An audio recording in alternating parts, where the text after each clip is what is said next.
दुख नाशक कथा, परस्पर को प्रेम देने वाली कथा का हम शुभारंभ करते हैं। घर घर में सुख शांति विकसित करना जिस कथा का उद्देश्य है। मनुष्य का जीवन बहुत बड़ी कथा है और जीवन की कथा चूक जाने से व्यथा में बदल जाती है। कितने लोगों के द्वारा सुना जाता है कि हमारी जिंदगी की कथा बहुत बड़ी है, कहाँ तक सुनाऊं, और पूरी कथा में व्यथा ही व्यथा है। बचपन से लेकर के बुढ़ापे तक नई नई व्यथा का अनुभव हुआ है। वास्तव में मनुष्य एक ऐसा प्राणी है जो बुद्धिमान तो बहुत है, फिर भी ये दुखी बहुत रहता है। अशांति और उलझन, चिंता और टेंशन, नशा और व्यसन सहज रूप से इसको ग्रसित करते हैं। कोई महान पुरुष की वाणी जब इस मनुष्य के मन मंदिर में प्रवेश कर जाती है, तब धीरे धीरे शांति की ओर इसकी यात्रा प्रारंभ होती है।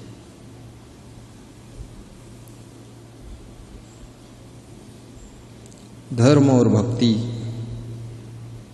बहुत ही प्राचीन शब्द हैं।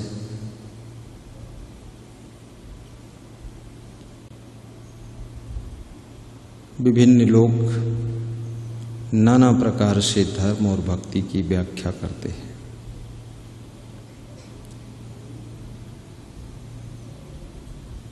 परंतु धर्म से भक्ति जुड़ी है और भक्ति से धर्म जुड़ा हुआ है।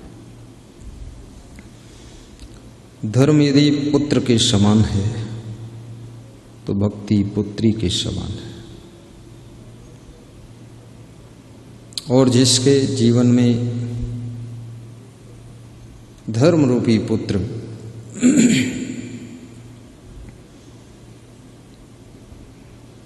प्राप्त हो चुका है, भक्ति रूपी पुत्री जिसके अंतःकरण के आंगन की शोभा बढ़ा रही है,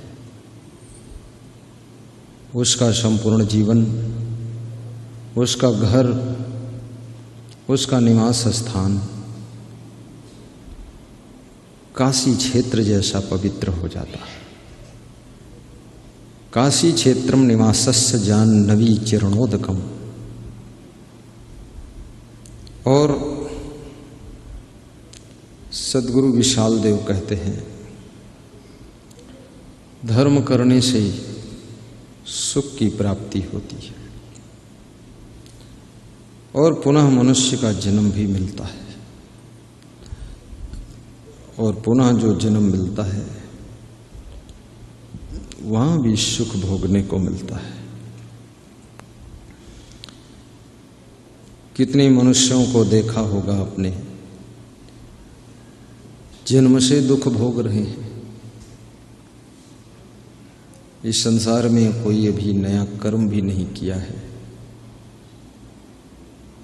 जन्म लेते ही बीमारियों से जूझ रहे हैं। कहीं निमोनिया पकड़े है, नाना प्रकार की बीमारियां हैं, कष्ट ही कष्ट है।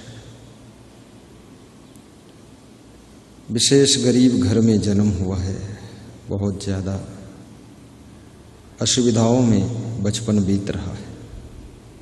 परंतु मनुष्य एक ऐसा प्राणी है जो अपने भाग्य को बदलने की शक्ति अपने हाथ में रखता है। हाथ की रेखाएं बदलने के लिए अपने हाथों से कर्म कर सकता है।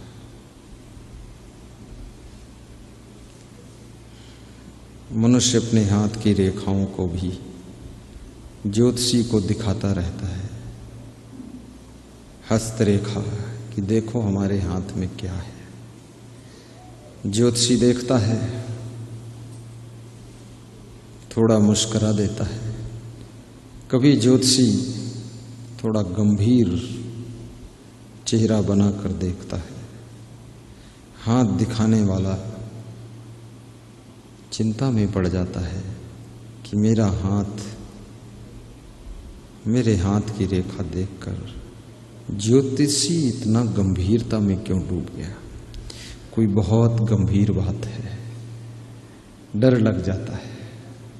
पूछते हैं लोग, ज्योतिषी जी क्या है बताओ ना। हमारी जिंदगी में सुख कभी मिलेगा कि नहीं मिलेगा, कि दुख ही दुख रहेगा। बहुत दिनों तक दुख भोगा हूं, जब से जन्म लिया हूं दुख ही देखा हूं, सुख तो देखा भी नहीं। ज्योतिषी कहता है 10 वर्ष और दुख रहेगा, उसके बाद तो सब ठीक हो जाएगा ना। ज्योतिषी मुस्करा देता है, ये दुख तो आगे भी रहेगा, तो फिर लेकिन तेरा रोना धोना, तेरा चिल्लाना, शिकायत करना, वो सब बंद हो जाएगा। बोले कैसे बंद हो जाएगा? तब तक उसी दुख में तू अपने आप को सेट कर लेगा और उसी में फिर पड़ा रहेगा और फिर इतना तड़फेगा नहीं, चिल्लाएगा नहीं, और तुझे लगेगा कि ठीक है अब यही अच्छा है। दुख तो रहेगा। जो लोग चाहते हैं कि हमारे जीवन का दुख मिट जाए, सबसे पहले उनको अपने जीवन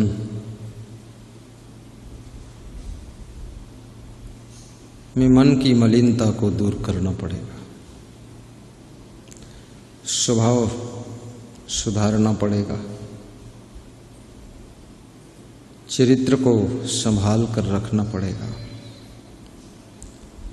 गलतियां करने से बचना पड़ेगा, खान पान भी सुधारना पड़ेगा और अपनी वाणी पर संयम रखना पड़ेगा। गुस्सा आती है, उस गुस्सा को जानते हुए, देखते हुए गुस्सा को बस में रखना पड़ेगा। क्योंकि आप अपनी पिछली जिंदगी में झांक कर देखें, जब जब दुख आया है तब तब आपसे या तो बोलने में कुछ गलती हुई है, या देखने में कुछ गलती हुई है, या सुनने में कुछ गलती हुई है, और या तो कुछ करने में गलती हुई है, या कुछ चलने में गलती हुई है, या खाने पीने में गलती हुई है, या सोने जागने में गलती हुई है। बिना भूल के दुख का सूल नहीं चुभ सकता है। और ये भूल भरा संसार, जहां दिन रात भूल चूक होती रहती है। पहले दुकानदार रसीद के नीचे लिख देते थे, भूल चूक लेनी देनी माफ करे। वहां भी बहुत भूल चूक होती थी। घर में भी भूल चूक है, बिजनेस में भूल चूक है, राजनीति में भूल चूक है, समय थोड़ा है, संघर्ष बहुत है, समस्या ही समस्या नजर आ रही है। मन खिन्न रहता है, क्योंकि इस जगत में मनचाही होती नहीं है, अनचाही ही होती है। जैसा तुम्हारा मन चाहता है वैसी तुम्हारी पत्नी नहीं है, वैसा तुम्हारा पति नहीं है, उस तरह की तुम्हारी अम्मा नहीं है। कितने लोग कहते हैं हम अपनी अम्मा से बहुत परेशान हैं। उनसे पूछो अम्मा से क्यों परेशान है, तो बोलते हैं कि अम्मा तो सुनती ही नहीं।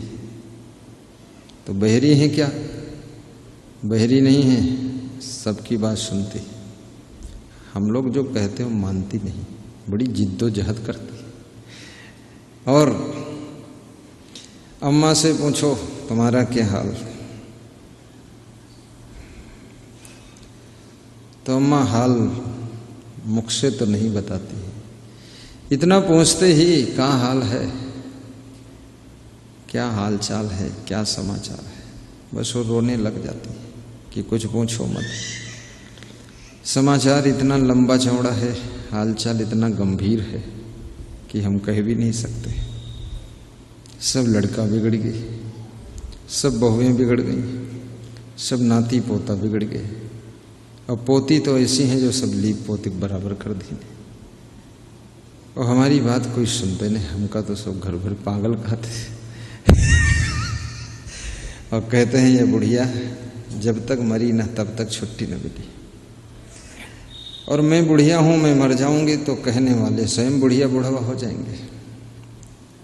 फिर आने वाली नौजवान पीढ़ी उनको भी यही कहेंगे, ये बुढ़िया और बुढ़वा। संसार बड़ा विचित्र है। कभी तुमने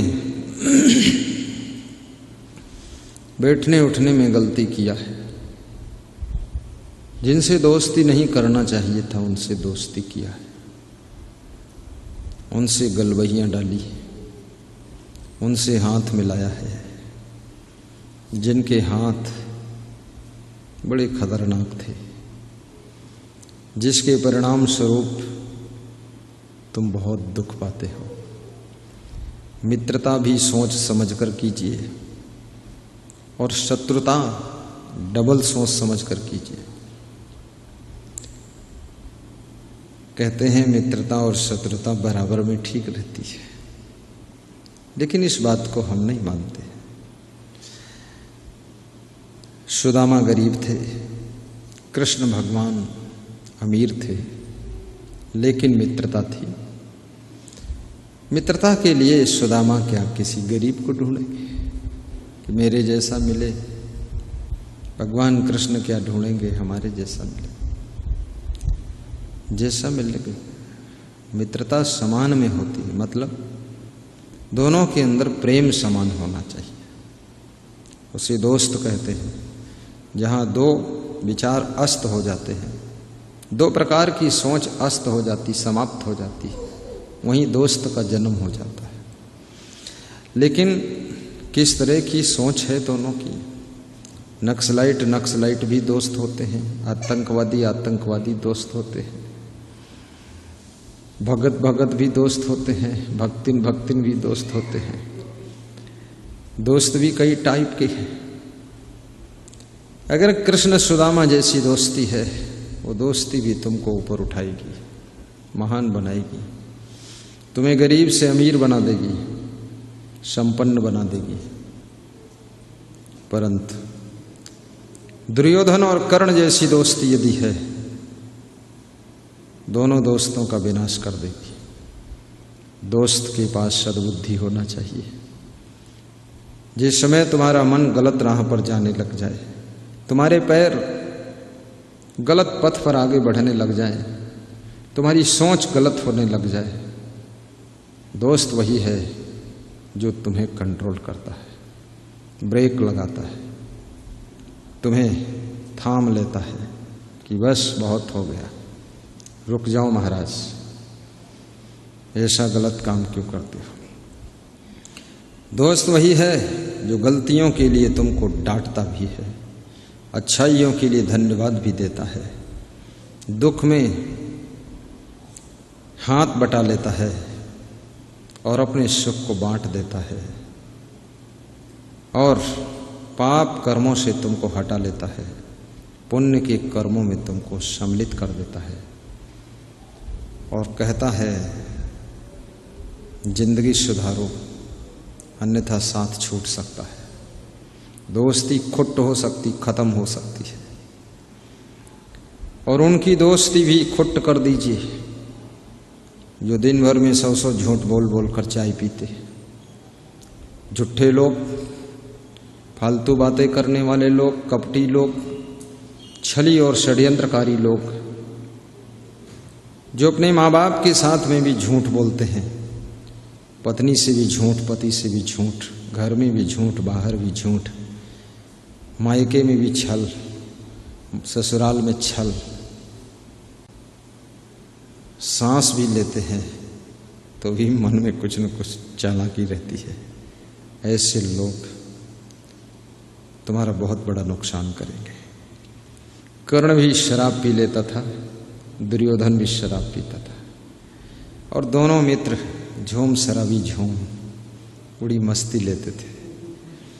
कर्ण ने एक भी शब्द दुर्योधन से नहीं कहा कि मित्र दुर्योधन तुम गलत कर रहे हो, बल्कि गलत करने वाले को पूरा साथ दिया, उसका मनोबल बढ़ाया और उसके साथ खुद का भी विनाश किया। लाश बिछ गई। सब कौरवों की स्त्रियां विधवा होकर बैठी हैं। चीत्कार, दुख की पुकार, पूरा हस्तिनापुर ध्वस्त हो चुका है, जिसको आज दिल्ली के नाम से जाना जाता है। यही हस्तिनापुर था कभी। वह सच्चा मित्र है। पापान निवारयत यो जयते हिताय, गुह्यम निगोहत गुणान प्रकटी करोते, आपद गतम चा न जहाति ददाति काले, शन मित्र लक्षणदम प्रविदन्ति संता। ये सच्चे मित्र के लक्षण हैं, नीति शास्त्र में कहे गए हैं। जो पाप से दूर करे, पुण्य से जोड़ दे। जैसे हमारे बहुत से भक्त रोज 2, 4, 10 लोगों को सत्संग से जोड़ते हैं।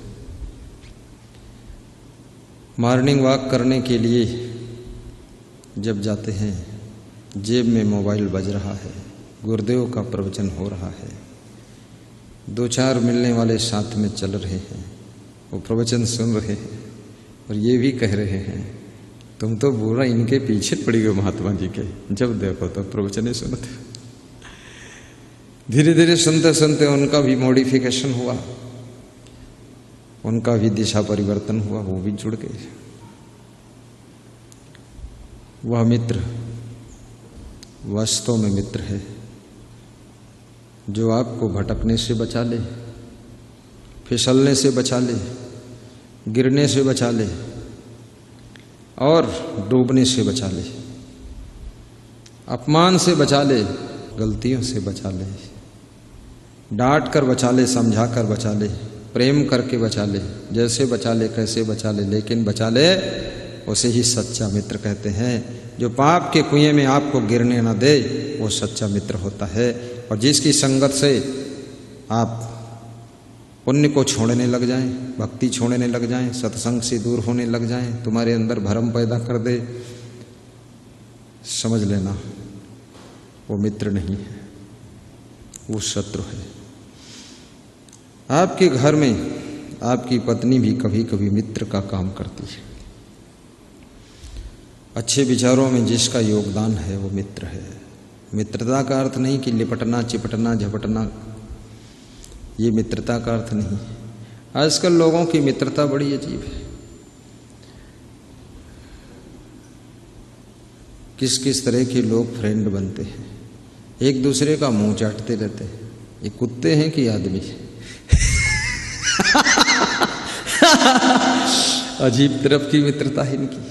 अरे उससे तो बीमारियां भी फैलेंगी, बैक्टीरिया, वायरस, कीटाणु, ये सब फैलेगा। उसका मुंह नाक क्यों चाट रहे हो? गलतियां ऐसी क्यों करते हो?